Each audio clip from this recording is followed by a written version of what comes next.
Hai everyone, jadi di sini saya akan menjelaskan tentang analisis daerah, Kota Pontianak, dan Desa Wisata Kampung Melayu. Sebelum itu, kita kenalan dulu yuk sama anggota kelompok 5 dari kelas 12C3, yaitu ada Agis, Cindy, Dani, Faiz, Nurlaila, dan Zahra. Dan ini dia penjelasan tentang Kota Pontianak. Kota Pontianak adalah ibu kota yang sekaligus menjadi pusat pemerintahan dan perekonomian dari Provinsi Kalimantan Barat, Indonesia. Nah, selanjutnya penjelasan tentang aspek fisik Kota Pontianak. Letak geografis Pontianak terletak tepat di garis Khatulistiwa, sehingga dijuluki sebagai Kota Khatulistiwa. Selanjutnya, letak astronomis Kota Pontianak.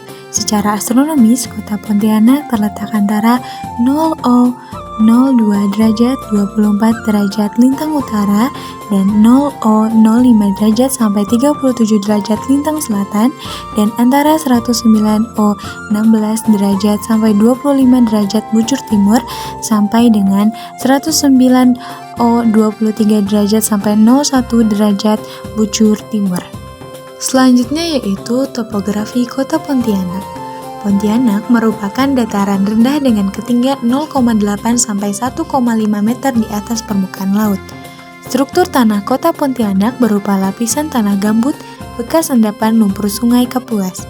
Lapisan tanah liat baru dicapai pada kedalaman 2,4 meter dari permukaan laut. Selanjutnya yaitu iklim dari Kota Pontianak. Pontianak memiliki iklim tropis dengan suhu tinggi yaitu sekitar 28-32 derajat Celcius dan kelembapan yang tinggi. Curah hujan rata-rata di Pontianak berkisar antara 3.000 sampai 4.000 mm per tahun. Nah, selanjutnya vegetasi. Sejarah vegetasi di Pontianak terdiri dari bekas hutan, perkebunan, pertanian, dan rawa gambut, sehingga terjadi tutupan lahan. Tutupan lahan bervegetasi merupakan bagian penting bagi kehidupan masyarakat di wilayah perkotaan.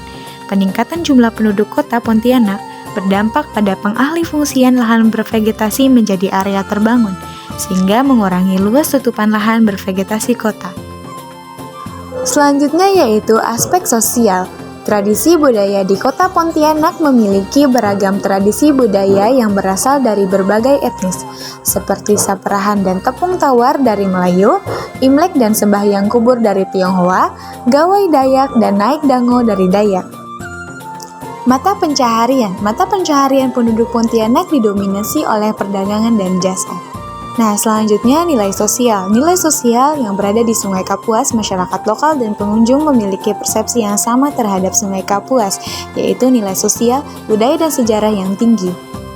Dengan begitu, masyarakat yang ada di Pontianak seringkali memanfaatkan Sungai Kapuas. Selanjutnya yaitu Angkatan Kerja di Kota Pontianak. Pada tahun 2023, persentase Angkatan Kerja di Pontianak mencapai 63,47% dari total penduduk usia kerja yaitu 15 tahun ke atas.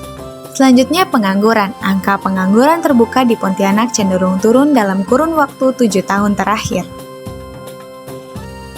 Nah, selanjutnya yaitu pembahasan analisis Desa Kampung Melayu. Desa ini disebut dengan Desa Wisata.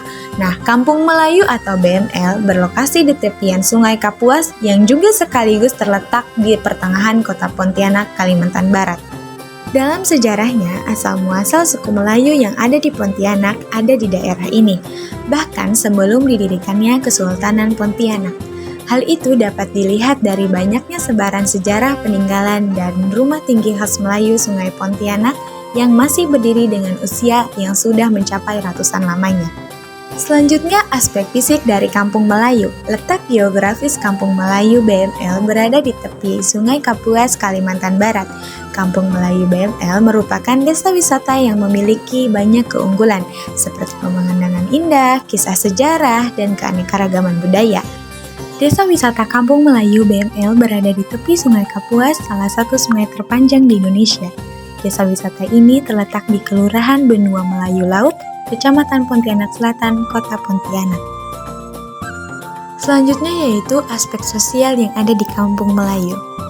Pada kesenian tradisional Kampung Melayu BML juga memiliki beberapa sanggar kesenian seperti sanggar tari jepin, sanggar pencaksilat, sanggar barongsai, sanggar hadra, tenun kalengkang, pusat batik Melayu, dan sebagainya.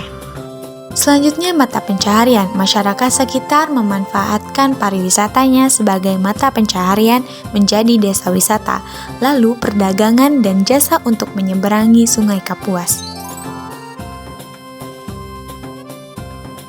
Aset lain dari kampung kami adalah banyaknya terdapat kulineri khas Melayu, adat istiadat yang masih terjaga, serta kearifan lokal lain seperti tradisi meriam karbit yang selalu digelar setiap tahunnya.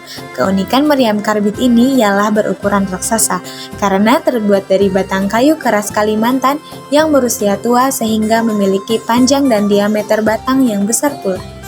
Dan itu dia penjelasan aspek fisik dan aspek sosial dari Kampung Melayu. Dan selesai sudah penjelasan analisis daerah Kota Pontianak dan Desa Wisata Kampung Melayu. Thank you for watching and bye-bye!